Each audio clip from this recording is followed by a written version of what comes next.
तो जैसे आप सभी को पता है 1 जुलाई 2024 से हमारे पूरे भारतवर्ष में नए 3 नए क्रिमिनल लॉज लागू हो जाएंगे, जिसमें से इंडियन पीनल कोड 1860 को रिप्लेस किया जाएगा भारतीय न्याय संहिता, क्रिमिनल प्रोसीजर कोड 1898 को रिप्लेस किया जाएगा भारतीय नागरिक सुरक्षा संहिता, और इंडियन एविडेंस एक्ट 1872 को रिप्लेस किया जाएगा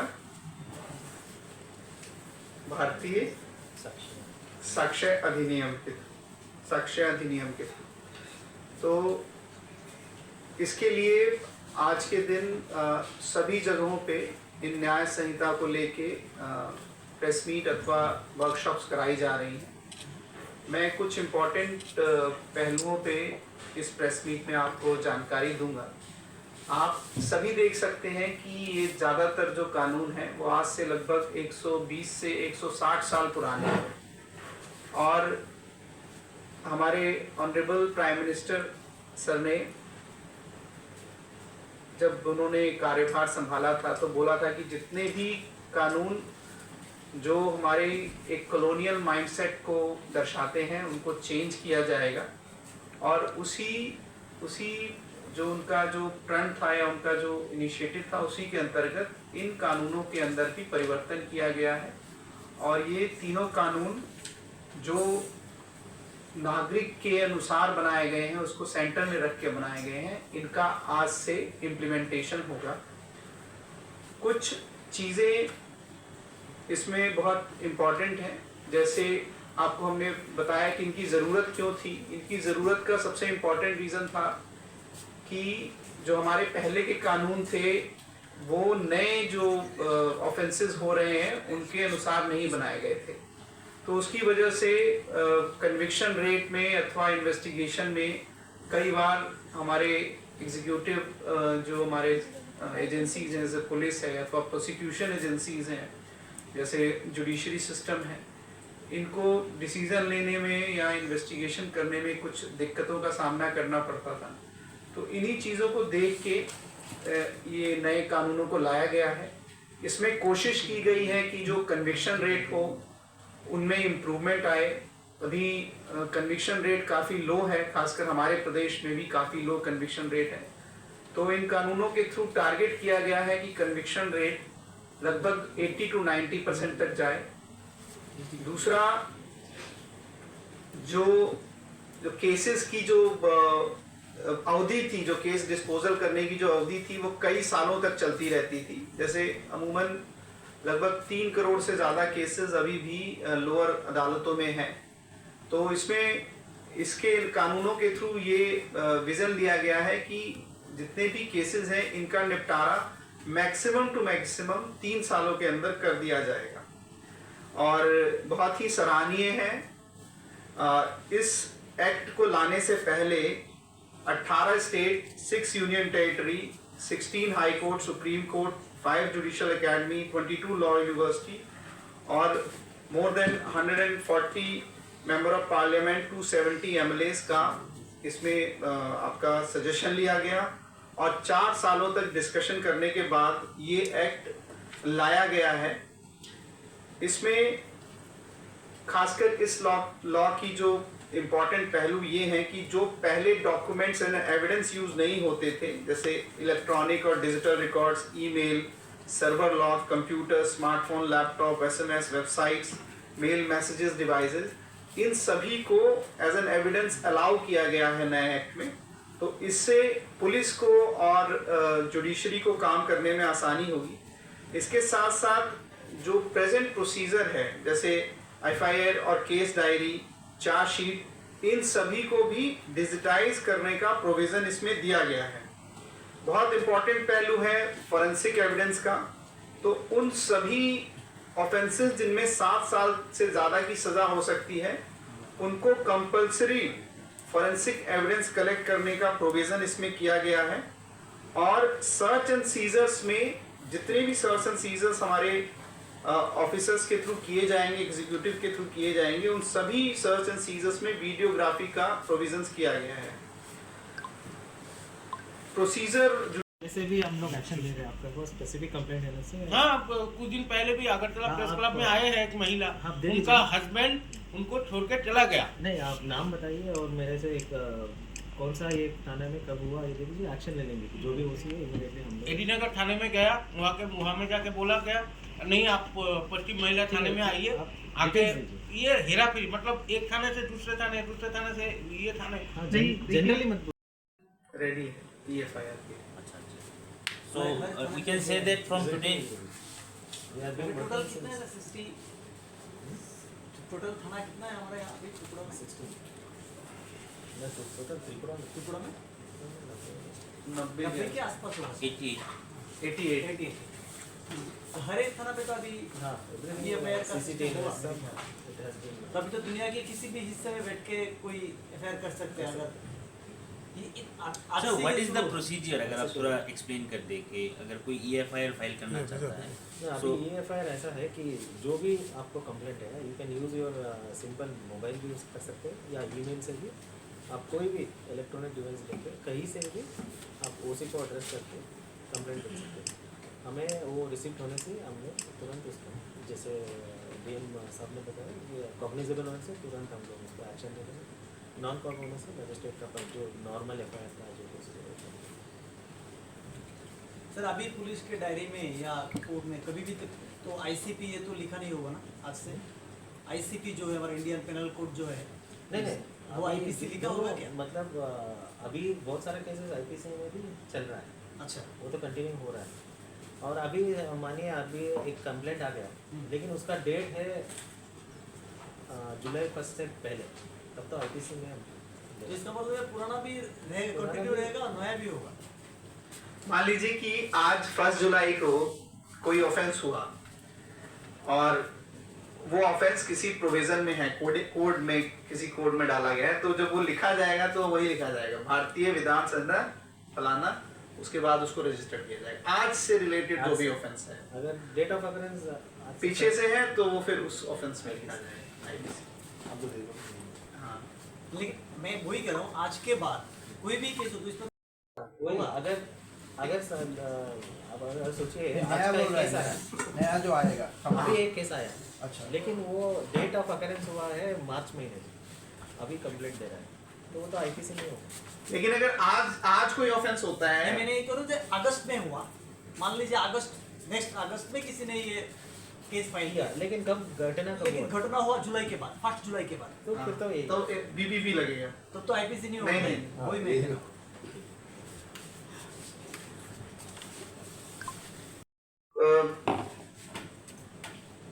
सबसे जो इम्पोर्टेंट है पहले और अभी के कानून में वो ये था कि अभी का जो कानून है वो जस्टिस डिलीवरी सिस्टम को टाइम बाउंड करना चाहता है। जो नए प्रोविजंस हुए हैं एविडेंस कलेक्ट करने के, जिसमें वीडियोग्राफी और टेक्स्ट और ईमेल्स का प्रोविजन है, उसको इंक्लूड करना चाहता है। तीसरा, ये नागरिक जो है उनका फ्रेंडली है, ठीक है। जैसे आपने EFIR 0 FIR की बात करी, अथवा किसी को भी पार्डन डिस्चार्ज करने से पहले विक्टिम की बात करी गई कि विक्टिम से पूछा जाएगा, तो सबसे पहले ये सिटीजन सेंट्रिक है, ये टाइम बाउंड डिलीवरी देना चाहता है।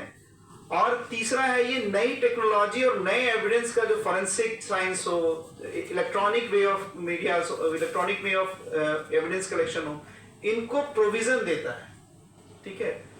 जो किसी भी कानून या किसी भी जुडिशियल या लीगल सिस्टम का मेन पर्पस क्या है कि जब जो भी ऑफेंस हो सबसे पहले तो उसमें सजा हो और विक्टिम को विक्टिमाइज ना किया जाए इस पूरे प्रोसेस के दौरान, मतलब विक्टिम को असुलियतें ना हो और दूसरा सजा श्योर हो और शॉर्ट ड्यूरेशन में हो। उन सभी पहलुओं पे ये एक्ट काम कर रहा है। जो हमारे एक फिल्म थी दामिनी, उसमें वकील साहब ने बोला था कि तारीख पे तारीख, तारीख पे तारीख, तो उसी तारीख को ये शॉर्टर करना चाहता है। और जैसे उस फिल्म में भी विक्टिम का विक्टिमाइजेशन हुआ था, मतलब जिन्होंने आपने फिल्म देखी होगी ना, तो उसी विक्टिमाइजेशन को रिड्यूस करना है कि विक्टिम को ऐसा ना लगे कि वो अगर वो कोर्ट में जाता है तो उसने गलती कर दी, है ना। और हमारी जो प्रोसिक्यूशन है, हमारी जो पुलिस है, उसको एम्पावर करता है कि जो नए टाइप्स ऑफ टेक्नोलॉजिकल एविडेंसेस का कलेक्ट करने का तरीका है वो उसको यूज कर सके। तो उसकी वजह से क्या होगा कि ये हमारे स्टैंडर्ड ऑपरेटिंग प्रोसीजर्स में आ जाएंगे, and then we are able to give the justice to the victim. जो मेन किसी भी कानून का मेन पर्पस है कि जो विक्टिम है उसको जस्टिस मिलना चाहिए। और कुछ प्रोविजंस थे जो, जैसे जो आज की जो इवोल्यूशनरी जो पद्धति है उसमें दे आर वेरी absurd। जैसे आपका राजद्रोह का जो प्रोविजन था उसको हटा दिया गया है। फिर समलैंगिक जो संबंध थे, जिसको हम लोग गे लेस्बियन बोलते थे, 370 जो आईपीसी का प्रोविजन था, या अननेचुरल सेक्स का जो प्रोविजन था उसको नॉन विक्टिमाइज कर दिया गया है, उसको नॉन क्रिमिनलाइज कर दिया गया है। तो इस तरह के जो पुराने प्रोविजन थे उसको हटा दिया गया है, और एक्ट को महिलाओं और बच्चों के लिए और फ्लेक्सिबल बनाया गया है। चाहे वो पनिशमेंट्स की बात हो, चाहे वो एविडेंस कलेक्ट करने की बात हो, उसमें इसको इम्प्रूव किया गया है। तो आप मोटा मोटी देखेंगे तो जो भी पुराने एक्ट थे, जो आज से 100 साल 150 साल पहले के एक्ट थे, उनको मोर पीपल सेंट्रिक किया गया है। और पहले क्या था कि पहले के एक्ट में जो एक्यूज था उसको कहा गया था कि nobody is guilty till it's prove, है ना। उसमें अब विक्टिम के फोकस करके ज्यादा काम किया गया है। विक्टिम जो है, जो ग्रीवेंस जिसने जमा किया है, उसको भी ध्यान रखा गया है कि उसका भी साथ सरकार दे, उसको बार बार तंग ना किया जाए। जैसे इसमें एक क्लॉज है जिसमें बोला गया है कि सेक्सुअल असॉल्ट के केस में जो भी इन्वॉल्व है उनका वीडियो माध्यम से उनका बयान लिया जाएगा और वीडियो माध्यम से उसका कलेक्शन किया जाएगा। तो इससे एक बहुत बड़ा रिलीफ मिलता है, खासकर विक्टिम जो हमारे वो लोग हैं।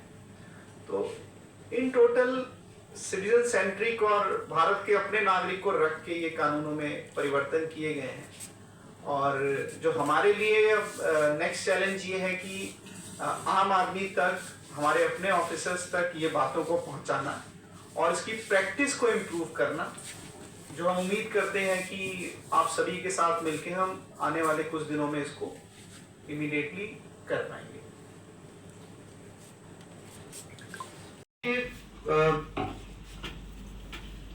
सबसे जो इम्पोर्टेंट है पहले और अभी के कानून में वो ये था कि अभी का जो कानून है वो जस्टिस डिलीवरी सिस्टम को टाइम बाउंड करना चाहता है। जो नए प्रोविजंस हुए हैं एविडेंस कलेक्ट करने के, जिसमें वीडियोग्राफी और ई टेक्स्ट और ईमेल्स का प्रोविजन है, उसको इंक्लूड करना चाहता है। तीसरा, ये नागरिक जो है उनका फ्रेंडली है, ठीक है। जैसे आपने EFIR 0 FIR की बात करी, अथवा किसी को भी पार्डन डिस्चार्ज करने से पहले विक्टिम की बात करी गई, विक्टिम से पूछा जाएगा। तो सबसे पहले ये सिटीजन सेंट्रिक है, ये टाइम बाउंड डिलीवरी देना चाहता है। और तीसरा है ये नई टेक्नोलॉजी और नए एविडेंस का जो फॉरेंसिक साइंस हो, electronic way of media, electronic way of evidence collection हो, इनको प्रोविजन देता है, ठीक है। जो किसी भी कानून या किसी भी जुडिशियल या लीगल सिस्टम का मेन पर्पस क्या है कि जब जो भी ऑफेंस हो, सबसे पहले तो उसमें सजा हो और विक्टिम को विक्टिमाइज ना किया जाए इस पूरे प्रोसेस के दौरान। मतलब विक्टिम को असुलियतें ना हो और दूसरा सजा श्योर और शॉर्ट ड्यूरेशन में हो। उन सभी पहलुओं पे ये काम कर रहा है। जो हमारे एक फिल्म थी दामिनी, उसमें वकील साहब ने बोला था कि तारीख पे तारीख, तारीख पे तारीख, तो उसी तारीख को ये शॉर्टर करना चाहता है। और जैसे उस फिल्म में भी विक्टिम का विक्टिमाइजेशन हुआ था, मतलब जिन्होंने आपने फिल्म देखी होगी ना, तो उसी विक्टिमाइजेशन को रिड्यूस करना है। कि विक्टिम को ऐसा ना लगे कि वो अगर वो कोर्ट में जाता है तो उसने गलती कर दी, है ना। और हमारी जो प्रोसिक्यूशन या हमारी जो पुलिस है उसको एम्पावर्ड करता है कि जो नए टाइप्स ऑफ टेक्नोलॉजिकल एविडेंसेस का कलेक्ट करने का तरीका है वो उसको यूज कर सके। तो उसकी वजह से क्या होगा कि ये हमारे स्टैंडर्ड ऑपरेटिंग प्रोसीजर्स में आ जाएंगे and then we are able to give the justice to the victim. जो मेन किसी भी कानून का मेन पर्पस है कि जो विक्टिम है उसको जस्टिस मिलना चाहिए। और कुछ प्रोविजंस थे जो जैसे जो आज की जो इवोल्यूशनरी जो पद्धति है उसमें दे आर वेरी अब्सर्ड। जैसे आपका राजद्रोह का जो प्रोविजन था उसको हटा दिया गया है। फिर समलैंगिक जो संबंध थे जिसको हम लोग गे और लेस्बियन बोलते थे, 370 जो आईपीसी का प्रोविजन था, या अननेचुरल सेक्स का जो प्रोविजन था उसको नॉन विक्टिमाइज कर दिया गया है, उसको नॉन क्रिमिनलाइज कर दिया गया है। तो इस तरह के जो पुराने प्रोविजन थे उसको हटा दिया गया है और एक्ट को महिलाओं और बच्चों के लिए और फ्लेक्सिबल बनाया गया है। चाहे वो पनिशमेंट्स की बात हो, चाहे वो एविडेंस कलेक्ट करने की बात हो, उसमें इसको इम्प्रूव किया गया है। तो आप मोटा मोटी देखेंगे तो जो भी पुराने एक्ट थे जो आज से 100 साल 150 साल पहले के एक्ट थे उनको मोर पीपल सेंट्रिक किया गया है। और पहले क्या था कि पहले के एक्ट में जो एक्यूज था उसको कहा गया था कि nobody is guilty till it's prove, है ना। उसमें अब विक्टिम की फोकस करके ज्यादा काम किया गया है। विक्टिम जो है, जो ग्रीवेंस जिसने जमा किया है उसको भी ध्यान रखा गया है कि उसका भी साथ सरकार दे, उसको बार बार तंग ना किया जाए। जिसमें इसमें एक क्लॉज है जिसमें बोला गया है कि सेक्सुअल असॉल्ट के केस में जो भी इन्वॉल्व है उनका वीडियो माध्यम से उनका बयान लिया जाएगा और वीडियो माध्यम से उसका कलेक्शन किया जाएगा। तो इससे एक बहुत बड़ा रिलीफ मिलता है, खासकर विक्टिम जो हमारे वो लोग हैं। तो इन टोटल सिटीजन सेंट्रिक और भारत के अपने नागरिक को रख के ये कानूनों में परिवर्तन किए गए हैं। जुडिशियल प्रोसीजर भी फास्ट हो इसके लिए कुछ प्रोविजन जैसे 0 FIR का प्रोविजन है या EFIR का प्रोविजन है। साथ साथ जो अवधि चार्जशीट की है उसको भी लिमिट कर दिया गया है, इतने दिनों में आपको चार्जशीट जमा ही करानी है। फिर अगर कोई नागरिक कंप्लेंट डालता है पुलिस स्टेशन में तो उसका फीडबैक भी उसको 90 दिन के अंदर और उसके बाद 15 दिन के अंदर देना है। तो इससे हमारी जो जुडिशरी है या जो हमारा पुलिस तंत्र है इसकी अकाउंटेबिलिटी भी, टाइम बाउंड अकाउंटेबिलिटी भी फिक्स करने की कोशिश की गई है। और जो भी जजमेंट है उसको ऑनलाइन अपलोड करने का इसमें compulsory as per act provision दिया गया है कि 7 दिन के अंदर आपको करना पड़ेगा। इसके साथ साथ गवर्नमेंट के भी कर्मचारी अगर किसी ऑफेंस में इन्वॉल्व होते हैं तो उनमें भी बोला गया है कि 120 दिन के अंदर सरकार को परमिशन देनी पड़ेगी अथवा वो डीम्ड परमिशन माना जाएगा और कार्रवाई उपयुक्त की जाएगी। साथ ही साथ जो हमारे फ्यूजिटिव ऑफेंडर्स हैं, उन फ्यूजिटिव ऑफेंडर्स जो देश छोड़ के या जिनका पता नहीं लगता, उनके खिलाफ भी कार्रवाई कंटिन्यू रहेगी और जजमेंट भी सुनाया जा सकता है। और कुछ ऑफेंसेस जो हैं जैसे वुमेन बेस्ड और चिल्ड्रन बेस्ड ऑफेंसेस जिनको पुरानी जो सिस्टम था उसमें उतनी महत्वता नहीं दी गई थी, इसमें उन पे और कड़ी कार्रवाई और टाइम बाउंड डिसीजन मेकिंग का भी प्रोविजन किया गया है। कुछ ग्रे जोन थे जैसे पार्डन का सिस्टम था जो कभी कभी पॉलिटिकल गेन्स की वजह से पार्डन का सिस्टम बहुत लचीला था। उसमें एश्योर किया गया है कि किसी भी पार्डन को इस तरीके से दिया जाए ताकि लोगों को एकदम ही छूट ना मिले। फॉर एग्जाम्पल अगर आप लाइफ इम्प्रिजनमेंट के लिए पार्डन मांग रहे हैं तो वो लाइफ इम्प्रिजनमेंट को पार्डन करके मिनिमम 7 इयर्स का प्रिजन दिया जा सकता है। इसी तरीके से डेथ पेनल्टी का पार्डन लाइफ इम्प्रिजनमेंट से कम नहीं हो सकता है। और कुछ एनार्किक लॉ थे, जैसे सेडिशन लॉ था, अथवा जैसे 370 का जो अननेचुरल सेक्स का जो प्रोविजन था, जो आज हमारे समाज में इस तरह से ब्रॉड माइंडेड होने की वजह से एक्सेप्टेंस नहीं है, उन सभी को हटा दिया गया है। तो अमूमन बहुत स्तर पे इस पे काम किया गया है, बहुत ब्रॉड ये कानून लाने की कोशिश सरकार की तरफ से हुई है। और अगर हम त्रिपुरा प्रदेश की बात करें तो इन कानूनों का अच्छे से इम्प्लीमेंट हो, इसलिए सभी लेवल्स पे, चाहे वो मजिस्ट्रेट्स हों, डिस्ट्रिक्ट लेवल के ऑफिसर्स हो, पुलिस लेवल के ऑफिशियल्स हो, इस तरह के लगभग 4000 से ज़्यादा लोगों को ट्रेनिंग दी जा चुकी है और ये ट्रेनिंग ऑलरेडी कंटिन्यू है।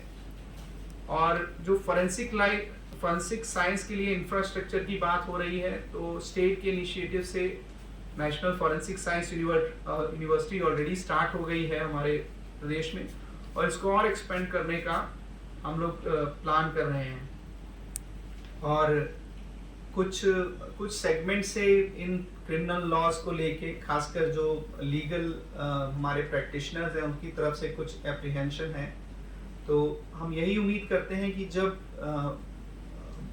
जमीनी स्तर पे इसका इम्प्लीमेंटेशन होगा, तो जो इस एक्ट के पीछे जो सोच है सरकार की कि लोगों का में क्राइम का जो निपटारा है, क्राइम का जो डर है वो बना रहे, और जो भी केसेस हों उनका टाइम बाउंड निवारण हो सके, और जो प्रोसिक्यूशन है उसको एडिक्वेट मेजर्स मिल सकें, जो भी नई टेक्नोलॉजी है और जो नए डेवलपमेंट हुए हैं कानून लेवल में, तो केसेस को ज़्यादा से ज़्यादा जल्दी ख़त्म किया जा सके और इनकी जो पेंडेंसी है इतने सालों से इसको भी ठीक किया जा सके। और इसके लिए जो टेक्निकल पावर, मैन पावर अथवा जो ज़रूरत है, इसके लिए भी सरकार टाइम बाउंड तरीके से काम कर रही है। जो हो रहा है कि किसी के बारे में आरोप लगाया तो उसे दूषित ठहराया नहीं जाता, लेकिन ये जो लॉ है इससे दूषित ठहराया जाएगा। तो इस विषय में क्या कहेंगे? तो देखिए, दोषी ठहराने के लिए जो पहले प्रोविजन था वो अभी भी है, ठीक है। जो एक्यूज्ड को गिल्टी करने के लिए जो प्रोसीजर है, जुडिशियल प्रोसीजर, वो अभी भी है। इसमें एग्जैक्टली वो क्या कहना चाहते हैं ये तो मैं बता सकता, लेकिन अगर आप प्रोविजनिंग देखें तो ज्यादातर केसेस में अभी भी वही प्रोविजन है कि आपको एक जुडिशियल प्रोसेस से गुजरना पड़ेगा, तभी एक्यूज को गिल्टी माना जा सकता है। आप कहें कि विक्टिम को ज्यादा पावर दी गई है, मतलब जो अफेक्टेड पार्टी है, तो इस केस में खासकर अगर आप अफेक्टेड पार्टी कोई वुमेन या कोई चिल्ड्रन है, तो हाँ, इस केस में उनको ज्यादा प्रोविजनिंग दी गई है, उनको ज्यादा अधिकार दिए गए हैं जो शायद पहले कम थे। और वो सामाजिक रूप से और आप कहें तो लीगल पॉइंट ऑफ व्यू से भी महिलाओं और बच्चों को इस एक्ट में ज्यादा अधिकार देना जरूरी भी था। लेकिन अगर आप इन टोटल कहें तो ज्यादातर प्रोविजंस में अभी भी जुडिशियल प्रोसेस रहेगा, वो चलेगा, उसको तेज करने की कोशिश की गई है। 80% तो लगभग सेम ही कानून है, लेकिन जो 20% चेंज किया गया है उसका पर्पज ही यही है कि जो विक्टिम है, अब भाई ऐसे ही तो कोई पुलिस स्टेशन नहीं जाता ना अननेसेसरी के लिए, ज्यादातर लोग तो जो सफर करते हैं वही जाते हैं। तो उनको भी सरकार की तरफ से ऐसा हो कि लोग अपनी कंप्लेंट्स को लेके जाएं पुलिस स्टेशन, लोग कानून से भय ना लें, कानून में अपने लिए जो भी जस्टिस है उसके लिए लड़ाई करें और कानून उनका साथ दे। मेन पर्पस नए चेंजेस का ये है। किसी के साथ अगर सर कोई घटना होती है तो जिसके साथ, मान लीजिए मेरे साथ घटना हुआ, जिसने किया वो तो डराया धमकाया जाता है कि आप अगर पुलिस स्टेशन में जाओगे तो आपको परिवार की तरफ से या ये सब कहा जाता है। वो डर के मारे कंप्लेन जाए तो जाए कैसे, कंप्लेन तो कर नहीं पाएगा। तो इसके लिए आप लोग क्या सोच रहे हो? इसका कोई प्लानिंग, कोई कानून कोई मतलब आप लोगों की तरफ से? देखिए, इसमें जो नया एक्ट है इसमें मैंने पहले भी एक्सप्लेन किया है। फर्स्ट ऑफ ऑल तो फर्स्ट इंफॉर्मेशन रिपोर्ट जो है FIR, इसका प्रोविजन रिलैक्स किया गया है। दूसरा, कई जगहों पे विक्टिम कंपनसेशन की बात भी की गई है और विक्टिम प्रोटेक्शन की बात भी की गई है, खासकर बच्चों के केस में और महिलाओं के केस में। जैसे मैंने बताया कि एविडेंस कलेक्शन का जो तरीका है वो वीडियोग्राफी के थ्रू किया गया है, तो वो आप समझ रहे हैं इसका बहुत बड़ा इंपैक्ट पड़ता है। रेदर देन किसी को पुलिस स्टेशन में बुला के उससे आप मांगते हैं कि भाई तुम बताओ क्या हुआ, रेदर देन वीडियोग्राफी के थ्रू भी आप ये इंफॉर्मेशन गैदर कर सकते हैं। उसमें कुछ कंडीशंस है, तो इससे भी जैसे वीडियो कॉल के थ्रू भी आप एविडेंस कलेक्ट कर सकते हैं। इसमें ये प्रोविजनिंग दी गई है। तो जैसे मैंने बोला ना आपसे कि वो नहीं आ सकता पुलिस स्टेशन या उसको धमकाया जा सकता है, तो इस माध्यम से भी वो एविडेंस दे सकते हैं। ये एक बहुत बड़ा चेंज है, उसको अलाउ किया गया एक्ट में। तो वही मैं कह रहा हूं कि इस एक्ट में जो विक्टिम है या जो शिकायत करता है उनके भी राइट्स का ख्याल रखा गया है। आप चाहें तो जैसे कोई अफेक्टेड है तो एक वीडियो कॉल के थ्रू भी वो दे सकता है, या अपनी वीडियो कलेक्ट करके वो किसी को सेंड कर सकता है। उसको भी इसमें कहा गया है कि with certain provision it can also be act as an evidence. ये बहुत बड़ा चेंज है, आप इसको सोचें तो ये ह्यूमन हिस्ट्री का ये बहुत बड़ा चेंज है कि इस तरीके से भी एविडेंसेस को अलाउ किया गया है नए तक जाए। दूसरा, जो केसेस की जो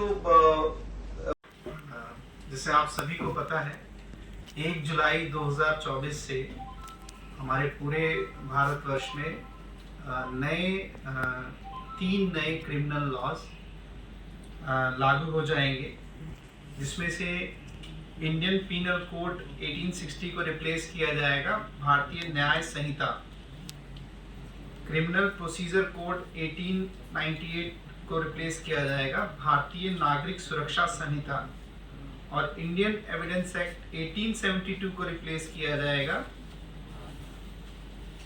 भारतीय साक्ष्य अधिनियम के थ्रू। तो इसके लिए आज के दिन सभी जगहों पे इन न्याय संहिता को लेके प्रेस मीट अथवा वर्कशॉप्स कराई जा रही हैं। मैं कुछ इम्पोर्टेंट पहलुओं पे इस प्रेस मीट में आपको जानकारी दूंगा।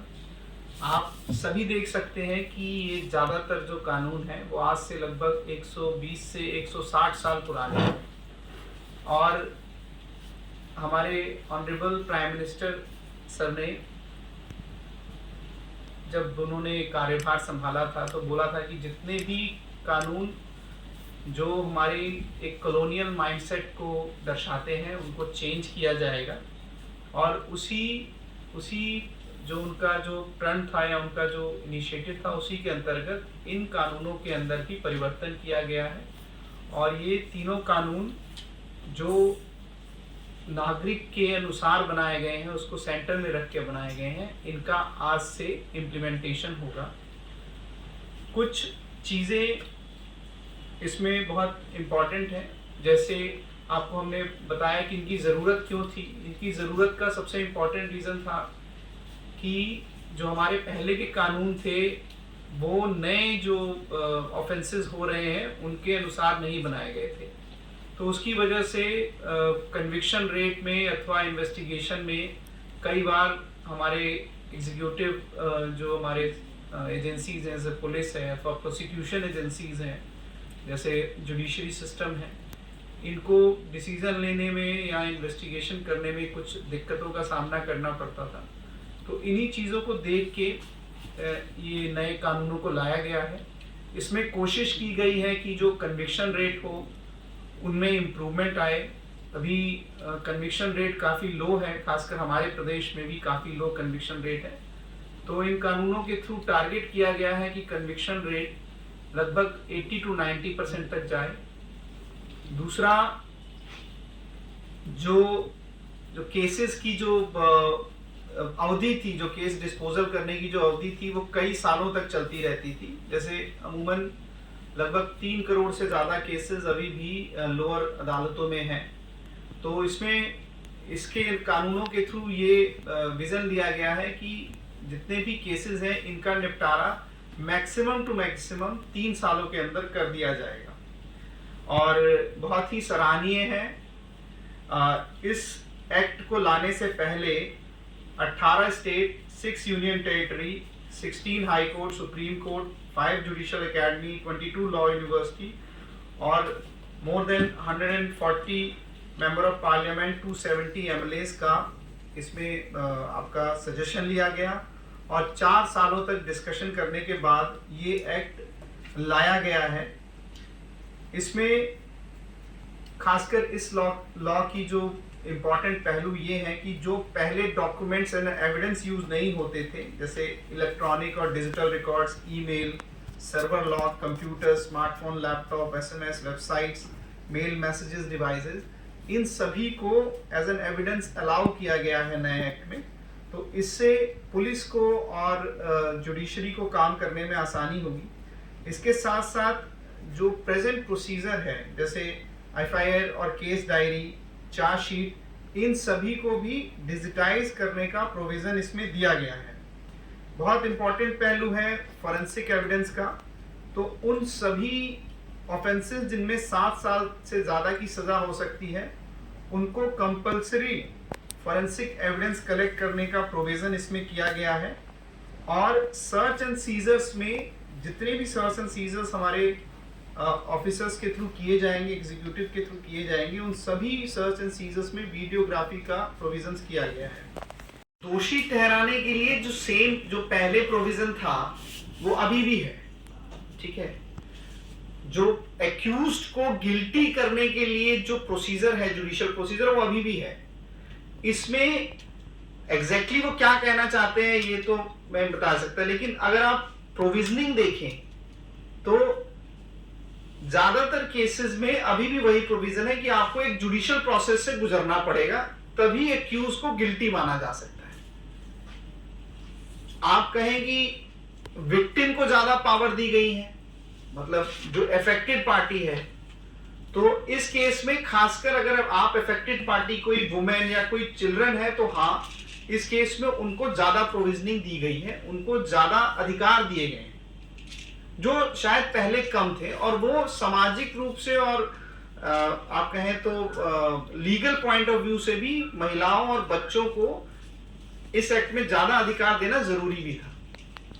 लेकिन अगर आप इन टोटल कहें तो ज्यादातर प्रोविजंस में अभी भी जुडिशियल प्रोसेस रहेगा, वो चलेगा, उसको तेज करने की कोशिश की गई है। 80% तो लगभग सेम ही कानून है, लेकिन जो 20% चेंज किया गया है उसका पर्पज ही यही है कि जो विक्टिम है, अब भाई ऐसे ही तो कोई पुलिस स्टेशन नहीं जाता ना अननेसेसरी के लिए। तो इसके लिए कुछ प्रोविजन जैसे 0 FIR का प्रोविजन है या EFIR का प्रोविजन है। साथ साथ जो अवधि चार्जशीट की है उसको भी लिमिट कर दिया गया है, इतने दिनों में आपको चार्जशीट जमा ही करानी है। फिर अगर कोई नागरिक कंप्लेंट डालता है पुलिस स्टेशन में तो उसका फीडबैक भी उसको 90 दिन के अंदर और उसके बाद 15 दिन के अंदर देना है। तो इससे हमारी जो जुडिशरी है या जो हमारा पुलिस तंत्र है, इसकी अकाउंटेबिलिटी भी, टाइम बाउंड अकाउंटेबिलिटी भी फिक्स करने की कोशिश की गई है। और जो भी जजमेंट है उसको ऑनलाइन अपलोड करने का इसमें compulsory as per act provision दिया गया है कि 7 दिन के अंदर आपको करना पड़ेगा। इसके साथ साथ गवर्नमेंट के भी कर्मचारी अगर किसी ऑफेंस में इन्वॉल्व होते हैं तो उनमें भी बोला गया है कि 120 दिन के अंदर सरकार को परमिशन देनी पड़ेगी अथवा वो डीम्ड परमिशन माना जाएगा और कार्रवाई उपयुक्त की जाएगी। साथ ही साथ जो हमारे फ्यूजिटिव ऑफेंडर्स हैं, उन फ्यूजिटिव ऑफेंडर्स जो देश छोड़ के या जिनका पता नहीं लगता, उनके खिलाफ भी कार्रवाई कंटिन्यू रहेगी और जजमेंट भी सुनाया जा सकता है। और कुछ ऑफेंसेस जो हैं जैसे वुमेन बेस्ड और चिल्ड्रन बेस्ड ऑफेंसेस, जिनको पुरानी जो सिस्टम था उसमें उतनी महत्वता नहीं दी गई थी, इसमें उन पे और कड़ी कार्रवाई और टाइम बाउंड डिसीजन मेकिंग का भी प्रोविजन किया गया है। कुछ ग्रे जोन थे, जैसे पार्डन का सिस्टम था जो कभी कभी पॉलिटिकल गेन्स की वजह से पार्डन का सिस्टम बहुत लचीला था। उसमें एश्योर किया गया है कि किसी भी पार्डन को इस तरीके से दिया जाए ताकि लोगों को एकदम ही छूट ना मिले। फॉर एग्जाम्पल, अगर आप लाइफ इम्प्रिजनमेंट के लिए पार्डन मांग रहे हैं तो वो लाइफ इम्प्रिजनमेंट को पार्डन करके मिनिमम 7 इयर्स का प्रिजन दिया जा सकता है। इसी तरीके से डेथ पेनल्टी का पार्डन लाइफ इम्प्रिजनमेंट से कम नहीं हो सकता है। और कुछ एनार्किक लॉ थे, जैसे सेडिशन लॉ था, अथवा जैसे 370 का जो अननेचुरल सेक्स का जो प्रोविजन था, जो आज हमारे समाज में इस तरह से ब्रॉड माइंडेड होने की वजह से एक्सेप्टेंस नहीं है, उन सभी को हटा दिया गया है। तो अमूमन बहुत स्तर पे इस पे काम किया गया है, बहुत ब्रॉड ये कानून लाने की कोशिश सरकार की तरफ से हुई है।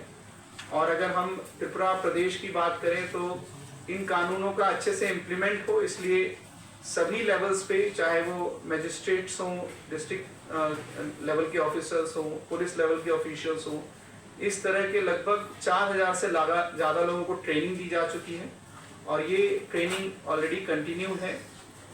और जो फॉरेंसिक साइंस के लिए इंफ्रास्ट्रक्चर की बात हो रही है, तो स्टेट के इनिशिएटिव से national forensic science university already start हो गई है हमारे प्रदेश में, और इसको और एक्सपेंड करने का हम लोग प्लान कर रहे हैं। और कुछ सेगमेंट से इन क्रिमिनल लॉज को लेके, खासकर जो लीगल हमारे प्रैक्टिशनर्स हैं उनकी तरफ से कुछ एप्रीहेंशन है। तो हम यही उम्मीद करते हैं कि जब ज़मीनी स्तर पे इसका इम्प्लीमेंटेशन होगा तो जो इस एक्ट के पीछे जो सोच है सरकार की कि लोगों का में क्राइम का जो निपटारा है, क्राइम का जो डर है वो बना रहे, और जो भी केसेस हों उनका टाइम बाउंड निवारण हो सके, और जो प्रोसिक्यूशन है उसको एडिक्वेट मेजर्स मिल सकें, जो भी नई टेक्नोलॉजी है और जो नए डेवलपमेंट हुए हैं कानून लेवल में, तो केसेस को ज़्यादा से ज़्यादा जल्दी ख़त्म किया जा सके और इनकी जो पेंडेंसी है इतने सालों से इसको भी ठीक किया जा सके। और इसके लिए जो टेक्निकल पावर, मैन पावर अथवा जो ज़रूरत है, इसके लिए भी सरकार टाइम बाउंड तरीके से काम कर रही है। हम उम्मीद करते हैं कि आम जनता इन कानूनों के जो पीछे जो सोच है सरकार की, सकारात्मक सोच, उस पर अमल करेगी और हमारा जो पूरा सिस्टम है, एडमिनिस्ट्रेटिव सिस्टम, वो इन कानूनों को इम्प्लीमेंट करने के लिए कुछ हद तक तैयार है और जो तैयारियां हैं वो भी कंटिन्यू है।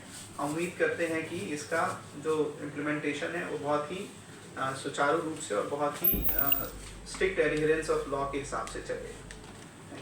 सर, एक सवाल था आप लोगों से, जैसे कि एसपी साहिबा ने उसके साथ भी है